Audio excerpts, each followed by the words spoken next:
A little while, and you will no longer see me. And again, a little while, and you will see me. Then some of his disciples said to one another, What does he mean by saying this to us? A little while, and you will no longer see me. And again, a little while, and you will see me. And because I am going to the Father. They said, What does he mean by this, a little while? We do not know what he is talking about. Jesus knew they wanted to ask him, so he said to them, Are you discussing among yourselves what I meant when I said, a little while, and you will no longer see me, and again a little while, and you will see me? Very truly I tell you, you will weep and mourn, but the world will rejoice, and you will have pain, but your pain will turn into joy. When a woman is in labor, she has pain because her hour has come. But when her child is born, she no longer remembers the anguish because of the joy of having brought a human being into the world. So you will have pain now, but I will see you again, and your hearts will rejoice, and no one will take your joy from you. On that day you will ask nothing of me. Very truly I tell you, if you ask anything of the Father in my name, he will give it to you. Until now you have not asked for anything in my name. Ask and you will receive, so that your joy may be complete. The word of God for the people of God. Thanks be to God. Now, after the Civil War, there was no getting away from the fact that everybody had to face death. Everybody had to face death. In the Civil War, every town in the entire United States as it then existed had lost at least one or two somebodies in the Civil War.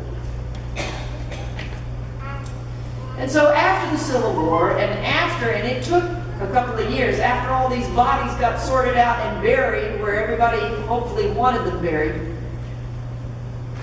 then there began to be a tradition that sometime towards the end of May, the town would turn out and go to the cemetery and clean up the cemetery and decorate the graves.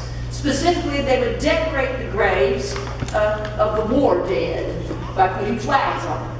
Now, as you might imagine, the Civil War did not just instantly heal this country. And so whatever the North was doing in terms of, it was called Decoration Day back then, the South was absolutely adamant they were going to do it on a different day.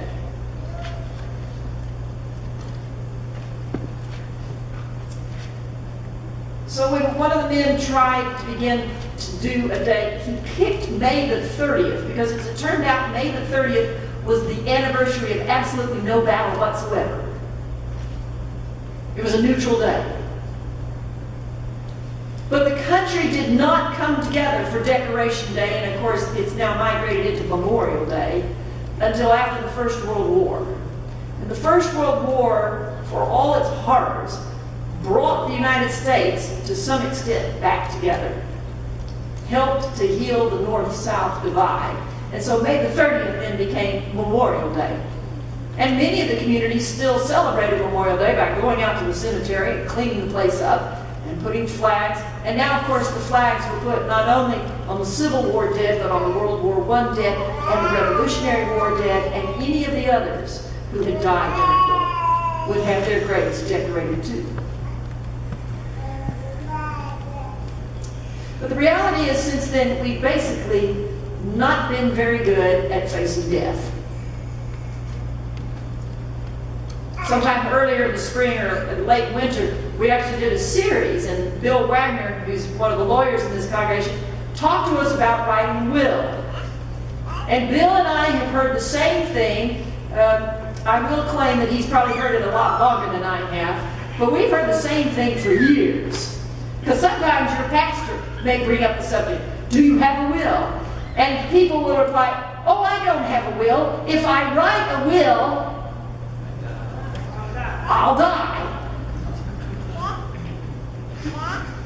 Okay, for those of you who are uninformed, probably your pastor needs to be the first to tell you, we are all going to die. Death is a 100% success rate among human beings. Jesus died, if you will recall. All of us died. All of us died. And yet, we as a people of God proclaim that death is not the end. Death is not that. This is the seventh Sunday of Easter. Easter is so big that it cannot be contained in one day. Easter is a week of weeks, 7 weeks. Easter is the queen of seasons of the church. And we celebrate the resurrection.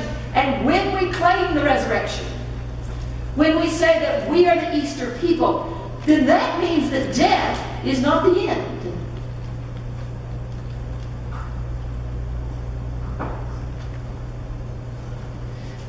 John Jansen died at Arlington Memorial Hospital on Tuesday, May 16th. This past Wednesday, the hospital called us and said, we have a problem. Well, the first problem was that the church didn't know about it. But I suspected many of you have got to know Pat, Lucille, and John that would sit right in this area. And both Pat, the wife, and Lucille, the mother-in-law, have already begun the march down memory problems. And so when I went to see them, Pat said, oh, it's my brother who's died. John's out somewhere, I just don't know where. And she's now been maintaining that for 2 weeks. And I don't know what to tell you. The rest of my week was spent in chasing down relatives because none of us knew any relatives. I finally got in touch with one of his daughters, and his daughter said, well, I talked to my dad a couple of weeks ago, and he said that everything we'll need is in the file. And we can't find the file.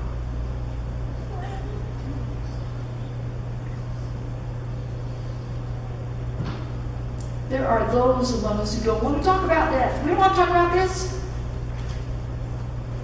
When I die, that'll be your problem. And we're Easter people saying that. The passage that was read from John this morning is Jesus talking about his death before he died. He's not pulling any punches.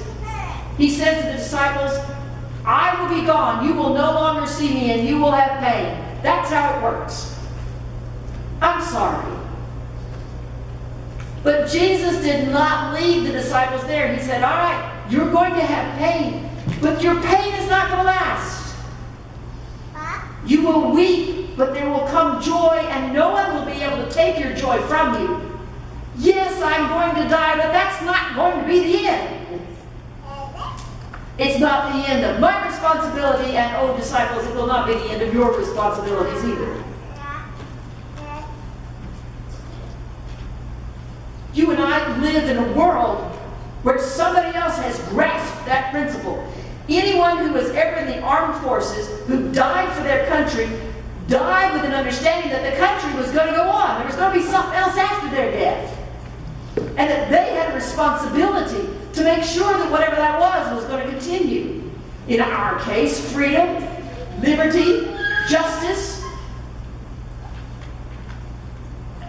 There's an understanding that when you die, that's not the end. There's more to come. And those of us who worship Jesus Christ and who say we believe in the resurrection, friends, that means we're going to live forever. Amen. The death here on earth, that's just passage. And that means we have responsibilities. We have responsibility for our mortal remains. If you have not yet talked to your family, you're going to have, I know, you try to talk and they say, oh, that's not going to be for a long time. Let's not talk about it. If we talk about that, you might die. Well, you can tell them. My pastor said we're all going to die, so we might as well talk about this.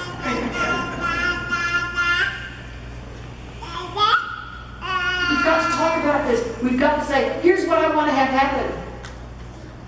I want to make sure you understand that I want as many organs that are working donated. Take whatever skin is left and donate it. If the eyes are still functioning, donate them. Or whatever it is you want to have happen to your mortal remains. Just because you die doesn't mean that's the end. It doesn't mean it's the end of your stuff either. How many of you know our county judge's name? If you die without a will, that county judge will, in essence, have all the stuff you own dumped on his or her desk. And I trust the fact that they know your family very well and that they know how you want all your stuff dispersed, right? That's what happens when there's no will, friends. The fact that you're dead, you don't think you don't have a responsibility for the stuff that God has given us in stewardship? It's not our stuff to begin with, it's God's. And just because we die, we do not die in God, and our responsibility continues.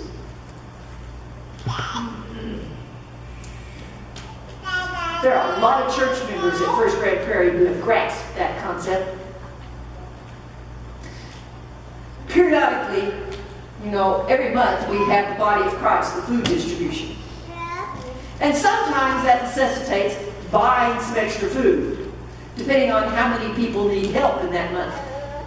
And I hate to tell you this, but occasionally Sandy Trent worries. And she'll worry, and she'll come to either Rita or myself, and she'll say, oh, I had to spend more money than I usually do. Do you think we'll be all right? Rita and I have now got to the point where we roll our eyes when she comes to Sandy. Margaret Hale gave a donation to this church that is to be used for feeding people, and at the rate you're going, it's going to take 25 years before it runs out. But Margaret Hale had an understanding that death did not end her responsibility as a Christian for following in Jesus' footsteps and making sure that hungry people were fed. You're sitting in a pew that at one end or the other has a little marker. It was given in memory or in honor of someone. Some of those were given by the person themselves because they understood they wanted people to be able to sit in here for years after they were gone. You could do the same thing. You could look at the windows. You could look at the baptism font. Nearly every piece of furniture in here is given in honor or in memory of somebody. And sometimes it was given by somebody who understood that gift is going to continue long past the time of death. Because they grasped death does not end our responsibilities. For the most part, Americans are terrible at dealing with death, but for goodness sakes, it's Memorial Day. And maybe this is the day that God will say, all right, let's talk about what memorial means. Let's talk about our responsibilities as American citizens. Let's talk about our responsibilities as the body of Christ. Let's talk about what I want to have happen and what it's going to take to make sure that does happen, because I'm going to live forever. If I'm going to live forever but not here, then I need to make sure that here is taken care of. We've got to talk about death before it happens.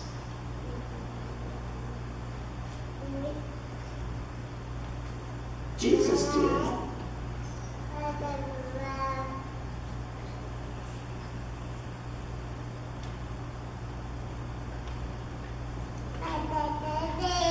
In the name of the Father, and of the Son, and of the Holy Spirit.